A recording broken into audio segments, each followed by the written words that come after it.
From prolific activists that challenged an oppressive government to exemplary healthcare practitioners, educators, and musicians who were all distinguished in their fields, the Kuti family had many feathers to its cap. Today, I'm taking us on a journey through the life of Dr. Olikoye Ransom Kuti, who was Nigeria's first pediatrician, a revolutionary and social change advocate who transformed our ideology on the HIV/AIDS disease. My name is Ode Agbaka Godwin, and this is Everything Sociology 24. In order to have a wider reach, I would implore us to like, to share, comment, and subscribe to this channel so as to be updated. I have been head of pediatrics Lagos University Hospital since 1967, and I have been pediatrics now since 1956, so that I have a pretty good idea about the problems that cause death and ill health among children. Now, when I went into pediatrics, it was my intention at the time to do all I can to reduce childhood mortality. And in those days, the only thing we knew to do this was by studying pediatrics and joining independent pediatrics and begin to treat children who are ill. In those days also, community care had not advanced in the stage which we know now. Dr. Olikoye Ransom Kuti was born in Ijebu-Ode, present-day Ogun State, Nigeria, on the 30th of December 1927. His father was the prominent Reverend Israel Oludotun Ransom Kuti. He was a strict minister and disciplinarian and once became physical with a white colonial inspector who flouted his orders. His father was also the first president of Nigerian Union of Teachers, NUT. He held this position until 1954. And his grandparents were Lucretia Phyllis Omoyeni Adesolu and Daniel Olumeyiwa Thomas, who once lived at Nepo Road, Ishabo, Abeokuta. His mother was the famous woman activist Mrs. Fumilayo Ransom Kuti. She was also credited as being the first Nigerian woman to drive a car. He is a sibling to the renowned Afrobeat pioneer Fela Kuti. Beko Ransom Kuti, a political activist and a physician. He also had a sister named Dolu, who was a nurse. Being an older sibling to both Fela and Beko, he was thrusted with a multiplicity of responsibilities. This spurred his interest at a young age to take his studies pertinent. Growing up, he attended Abeokuta Grammar School, and for his tertiary education, he attended the University of Ibadan and Trinity College Dublin, respectively, from 1948 to 1954. At this time, he was one of the pioneer students in University of Ibadan. And a quick fact right here. Do you know that Dr. Olikoye is also a cousin to the renowned Nobel laureate, Professor Wole Soyinka? Wole's mother, Eniola Soyinka, was Olikoye's father, that is, Reverend Israel Oludotun Ransom Kuti's younger sister. No wonder the family has a distinguished and established line of brilliance in basically all fields. However, the turning point in his career was in 1955. It was a period he would never forget in a hurry. His father's death at the hospital sparked his interest in specializing in pediatrics. The deplorable state of Nigerian hospitals and the death of infants stemming from avoidable diseases was also a contributory factor to establish his interest in the field. During his lecturing stint, he was first a house physician at General Hospital, Lagos. Thereafter, he was a senior lecturer from 1967 to 1970.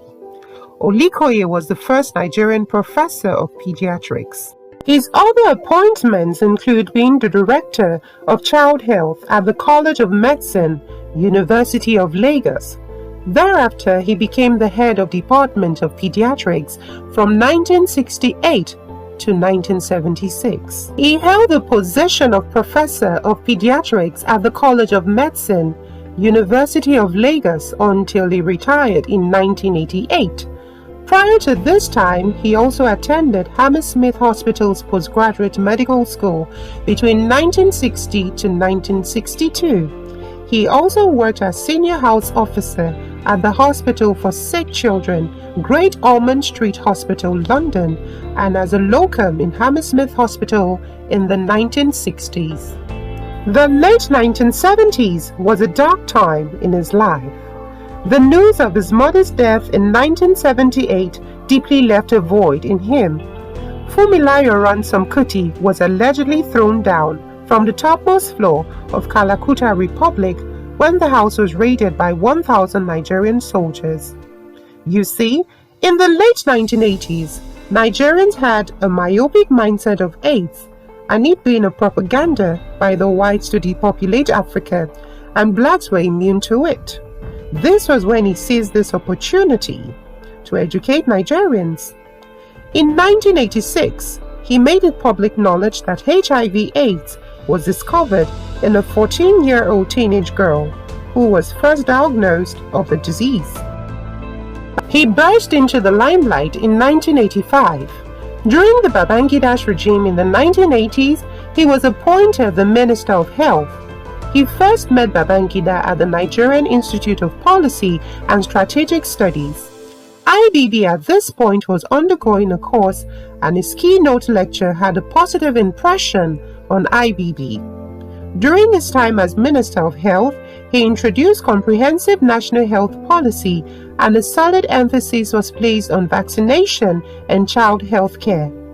He also popularized the introduction of oral rehydration solution, that is, ORS, so as to rehydrate children suffering from diseases. He also removed cough mixtures from Nigeria's national drug formulary.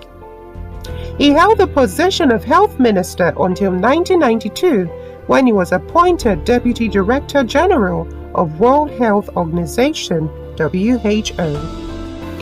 Aside this, he held various teaching positions, including a visiting professorship at Baltimore's Johns Hopkins University School of Hygiene and Public Health. He also contributed greatly to medical journals and publications. He also won the following awards, such as Leon Bennett Foundation Prize, Maurice Pate Award in 1986 and 1990 respectively. While alive, he was married to Dorothy Adefari Sonia for 50 years, and the union produced 3 children. One was daughter, a veterinarian, another was a doctor and lawyer respectively. Dr. Olikoye was also a firm critic of the corrupt Nigerian government.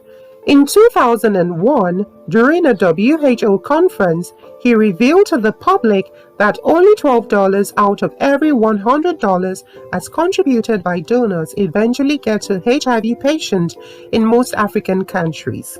According to him, and I quote, "I have seen $300 million presidential palaces and $350 million cathedral in the midst of ill health, poverty, and destitution in various African countries." End of quote. His tenure as the Minister of Health also came with a multiplicity of challenges stemming from a system that is riddled with corruption. Sadly, he admitted, and I quote, "My only regret as I leave this ministry is that I have not been able to mobilize all health workers behind the medical system. Most health workers are only interested in how to maintain their position in the hospital system." Some elites saw the reform of Dr. Olikoye Kuti in the Nigerian health sector as a facade, because during the IBB administration, he took away the administration of hospitals which were managed by professionals called the Hospital Administrative Professionals. This policy caused the yearning of Nigerian doctor to be insatiable, so there was a massive transfer of doctors into hospital administration and the creation of multiple agencies, though this fact is still largely debatable. Personally, he was known for being a disciplinarian and abhorred lateness. He was concerned about the quality of healthcare services that medical practitioners offered. He also questioned the unique salary scheme of doctors. However, a panel was set up by Justice Atonda Fatai Williams' commission to look into doctors' welfare. However, the biggest controversy came in on August 1997 when he held a press conference and revealed the cause of death of his younger brother, Fela Kuti. My brother, who I love very much, has died of AIDS. He revealed to the chagrin of the Kuti family, who initially disagreed to this decision, that the Afrobeat legend died of AIDS complication after suffering years of health challenges. This decision later shone the light on the stigmatization behind HIV/AIDS. It created awareness and dispelled the erroneous beliefs of Nigerians that this disease can in fact be managed and it is not a death sentence. While he was still alive, he spearheaded and founded a health-based NGO known as Society for Family Health Nigeria with two other co-founders. This NGO was primarily concerned with providing childcare service and family planning. He was also an avid music listener and even drove himself to work in his Volkswagen Golf car. In the early 2000s, he was shortlisted by the former Nigerian president, Olusegun Matthew Okikiola Obasanjo, in his cabinet to be health minister. Dr. Olikoye Kuti was once the chairman of the National Primary Healthcare Development Agency in Nigeria. Sadly, he died in his hotel room on June 1, 2003, while attending a WHO conference at the ripe age of 75 years. From preliminary autopsy conducted, the primary cause of death was pulmonary embolism. This disease is caused by the breaking off of blood clot in the leg's vein region. This can block blood flow or oxygen level and can as well affect parts of the lungs. In 2015, to keep his legacies alive, renowned literary icon Chimamanda Ngozi Adichie's short story Olikoye was reportedly based on his imprint in the medical world and addressed various issues such as mortality rate, family planning, and so much more. On 13th of December 2022, Professor Julio Frank, former Mexican Minister of Health, gave a stellar tribute to him as he described him as the best Director General of World Health Organization that we never had. Dr. Olikoye Ransom Kuti was known to be a social crusader, a hard-working individual, and had a flair for being honest. This is Everything Sociology 24, and we've chronicled the life and times of an icon in Nigerian healthcare sector.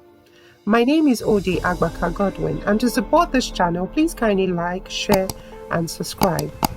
See you in our next video.